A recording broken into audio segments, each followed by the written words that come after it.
جب حضرت امام حسین اور دوسرے آیان و انصار کو شہید کر دیا گیا تو ان کے سر نیزوں کی نوک پہ چڑھا دیے گئے۔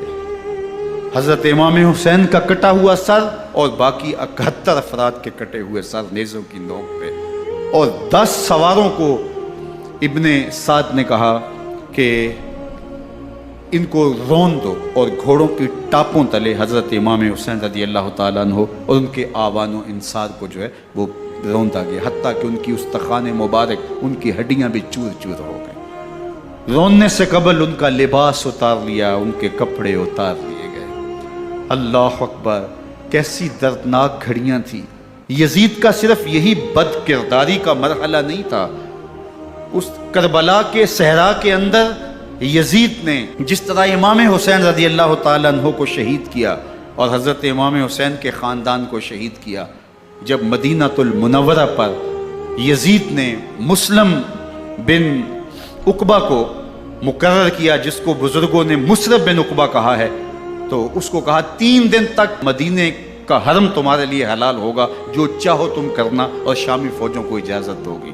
تو وہاں بھی انہوں نے 10,000 تابعین اور 700 صحابہ کو شہید کیا۔ حضرت ابو سعید خدری رضی اللہ تعالیٰ عنہ گھر سے باہر نکلے، کافی بوڑھے ہو چکے تھے، تو انہوں نے حضرت ابو سعید خدری کو پکڑ لیا، کہا تم کون ہو؟ کہا مجھے ابو سعید خدری کہتے ہیں۔ تو کہا ہاں تمہارا نام سنا ہے، اور داڑھی سے پکڑ کے کھینچا اور کہا کہ ہے تمہارے پاس جو ہمیں دو؟ تو کہا کہ میرے پاس تو کچھ بھی نہیں، میں تو فقیر آدمی ہوں۔ تو ان کے گھر ان کو لے گئے، تو 2 کبوتر رکھے تھے حضرت ابو سعید خدری نے، تو وہ کبوتر لوٹ کے لے گئے۔ اللہ اکبر۔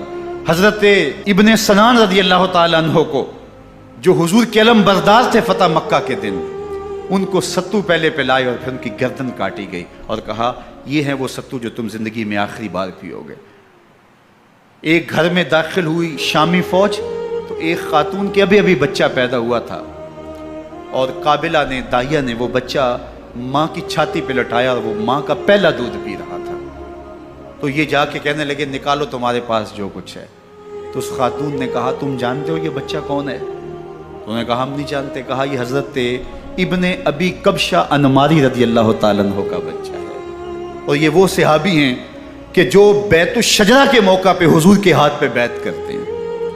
انہوں نے اس چیز کا لحاظ نہ کیا کہ جو کچھ ہے وہ ہمیں دو، ورنہ تیرے بچے کو نہیں چھوڑیں گے۔ تو ماں بچے سے مخاطب ہو کے کہتی ہے، ابھی بچہ پیدا ہوا ہے اور ماں سے پہلا دودھ پی رہا ہے، کہ بیٹے اگر میرے پاس کچھ ہوتا، وہ قیمتی سے قیمتی چیز بھی ہوتی، تیری جان کے لیے قربان کرتی، لیکن اس وقت میرے پاس کچھ ہے نہیں۔ تو ایک شکی آگے بڑھا اور بچے کو ایک ٹانگ سے پکڑ کے کھینچ کے دیوار کے ساتھ پٹک کے مارا، جس سے دماغ کا بھیجا نکل گیا۔ کیا کیا زیادتیاں نہیں کی۔ 700 صحابہ حرہ کے واقعہ میں شہید کیے یزید نے، اور 10,000 تابعین شہید کیے۔ مسجد نبوی میں منبر رسول کے ساتھ گھوڑے باندھے، اور وہ منبر رسول اور مصلی رسول کے قریب لید کرتے رہے۔ حضرت سعید بن المسیب فرماتے ہیں میں نابینا تھا اور حضور کے روضہ انور کے پاس بیٹھا تھا، اور یزید کے سپاہی آتے، جو بھی مسجد میں نظر آتا پکڑ کے لے جاتے، مجھے نابینا سمجھ کے چھوڑ دیتے، لیکن میں پریشان تھا کہ ظہر کا وقت ہوگا، عصر کا وقت ہوگا، مغرب عشاء کا وقت ہوگا، نہ اذان، نہ اقامت، نہ جماعت، تو کیسے مجھے پتہ چلے گا کہ نماز کا وقت ہو گیا، اور کیسی میری نمازوں کا کیا بنے گا؟ میں اس فکر میں بیٹھا تھا۔ لم ازل اسمع الاذان والاقامت من قبر رسول اللہ صلی اللہ علیہ وآلہ وسلم۔ فرماتے ہیں جب بھی پھر نماز کا وقت آیا، گنبد خضرا سے اذان کی بھی آواز آئی، اقامت کی بھی آواز آئی۔ 3 دن تک مسجد نبوی کے اندر گھوڑے بندے رہے، اور مدینہ کی حرمت پامال کی۔ مدینہ کے گھروں کے اندر یہ بد کماش داخل ہوئے، اور جو بدکاریاں انہوں نے کی، کلیجہ منہ کو آتا ہے۔ 1002 شیزائیں ان بدکاروں کی بدکاریوں کی وجہ سے کواری حالت کے اندر حاملہ ہوئی۔ 3 دن تک مدینے کا حرم انہوں نے پامال کیا، اور پھر مکہ المکرمہ میں کعبہ اللہ پر گولے برسائے، اور کعبہ کا غلاف جل گیا۔ وہ تو یزید مر گیا، اور حضرت عبداللہ ابن زبیر رضی اللہ تعالیٰ عنہ نے اپنی خلافت کا اعلان کیا۔ یزید کے یہ کرتوت تھے، ادھر اہل مدینہ کو ستایا، ادھر اہل مکہ کو ستایا، اور رسول اللہ صلی اللہ علیہ وسلم کے خانوادے کی بے حرمتی اور توہین کی۔ نہ صرف انہیں قتل کیا گیا، ان کی لاشوں پہ گھوڑے دوڑائے۔ ابن سعد اور شمر جو ہے وہ خیموں میں داخل ہوا اور مخدرات اسلام کی چادریں چھیننے کی کوشش کی۔ حضرت زینب سلام اللہ علیہ نے مخاطب ہو کے کہا، ہمارے چہرے کے رکھوالے چلے گئے ہیں، ظالم تو خیال نہیں کرتا ہم رسول اللہ کی بیٹیاں ہیں۔ حضرت شہربانو، حضرت زین العابدین اور حضرت زینب سلام اللہ علیہ، ان تینوں کو ایک اونٹ پہ باندھا گیا اور باقی اونٹوں پہ باقی سادات کو، حضور کی شہزادیوں کو باندھا گیا، رسیوں میں جکڑا گیا اور اونٹوں پہ باندھ کر کے کوفے کی جانب آگے آگے شہیدوں کے سر چل رہے ہیں اور پیچھے یہ قافلہ چل رہا ہے۔ اور جب یہ قافلہ وہاں سے گزرا جہاں لاشیں پڑی تھی، امام زین العابدین 14 سال کے تھے اور بیمار تھے اور ان کا حوصلہ نہ ہوا، وہاں غشی ان کے اوپر آنے لگی۔ اور وہ منظر ابن کثیر نے، باقی لوگوں سب نے لکھا ہے کہ پھر جب ان کی یہ حالت ہوئی تو پھر سیدہ زینب سلام اللہ علیہ، جنہوں نے ابھی تک بڑے حوصلے کے ساتھ ساری مشکلات کا مقابلہ کیا تھا، اب ان کے بندھن ٹوٹ گئے اور آنکھوں سے آنسو بہنے لگے اور سیدہ زینب تھے امام حسین رضی اللہ تعالیٰ عنہ کی لاش پہ کھڑے ہو کے، اور وہ روندی ہوئی لاش، ٹوٹی ہوئی ہڈیاں اور وہ برینا بدن، کٹا ہوا سر نیزے کی نوک پہ اور لاش یہ پڑی ہے، تو حضرت سیدہ زینب نے مدینے کی طرف منہ کر کے جو ہے وہ حضور سے فریاد کی، یا محمد آہو، یا محمد آہو، ھذا حسین بالآراء مزمل بالدماء، یا محمد آہو بناتوں کا سبایا۔ یا رسول اللہ، اے پیارے آقا، یا جدہ ہو، اے ہمارے نانا محترم، یہ دیکھیے آپ کا حسین پڑا ہوا ہے۔ بدن سے کپڑے اتار لیے گئے، خاک ہوائیں اڑا رہی ہیں اور اس کے اوپر چادر جو ہے وہ مٹی کی پڑ گئی ہے۔ حضور آپ کی اولاد کاٹ دی گئی، اور پھر کہا بناتوں کا سبایا، حضور دیکھیے آپ کی بیٹیوں کے ہاتھ باندھ دیے گئے ہیں، اونٹوں پہ کس دیا گیا ہے، سر شہیدہ آگے آگے چل رہے ہیں، اور حضرت سیدنا امام حسین کا آگے آگے سر ہے۔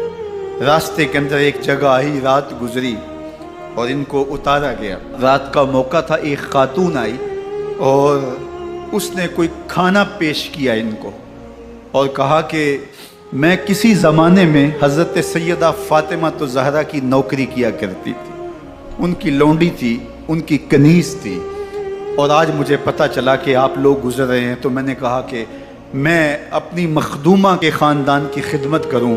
اور پھر اس نے کہا کہ اس وقت سیدہ کی گود میں ایک 6-7 ماہ کی بچی تھی جس کو زینب کہا کرتے تھے، تو سیدہ زینب نے کہا کہ اماں اگر پہچانتی ہو تو وہ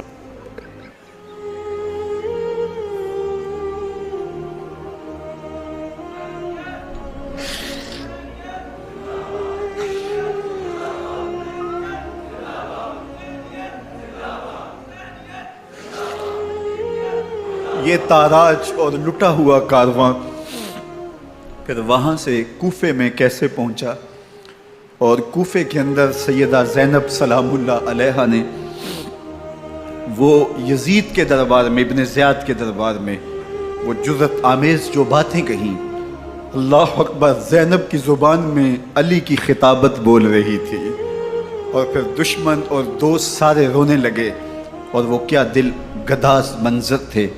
اور پھر یہ سروں کا قافلہ اور سادات کرام کا مشکیں کسی ہوئی ہیں اور اونٹوں پہ باندھے ہوئے، ان کو وہاں سے پھر قادسیہ اور قادسیہ سے پھر دمشق یزید کے دربار میں پہنچایا گیا، اور وہاں سے یہ لٹے ہوئے خانمہ برباد تاراج لوگ مدینہ المنورہ میں کیسے پہنچے، اور اہل مدینہ نے کیسے استقبال کیا، اور وہ منظر کتنا دلگداز تھا جب اہل مدینہ زینب سے پوچھتے تھے زینب حسین کہاں ہے؟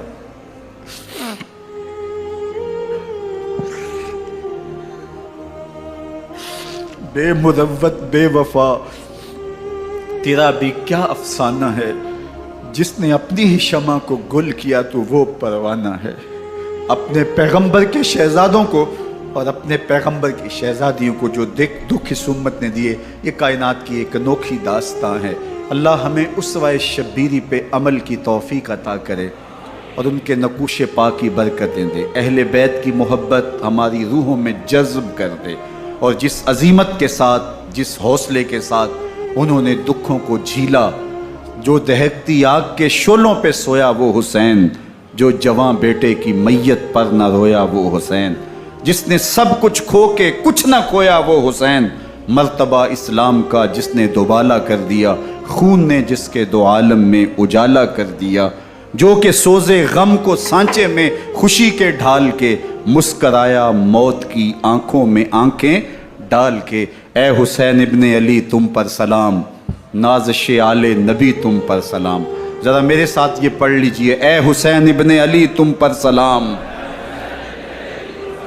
نازش آل نبی تم پر سلام، تم پہ لاکھوں رحمتیں لاکھوں سلام، اے شہیدان محبت کے امام، لالا گوں لالا بدن لالا کفن، اے چمن اندر چمن، زندگی ہی زندگی تیری حیات، اے حیات اندر حیات، افتخار ملت بیضا ہے تو، رب کعبہ کی قسم یکتا ہے تو، فخر کا دل میں دریچہ باز کرنا چاہیے، جن کا تو آقا ہے ان کو ناز کرنا چاہیے۔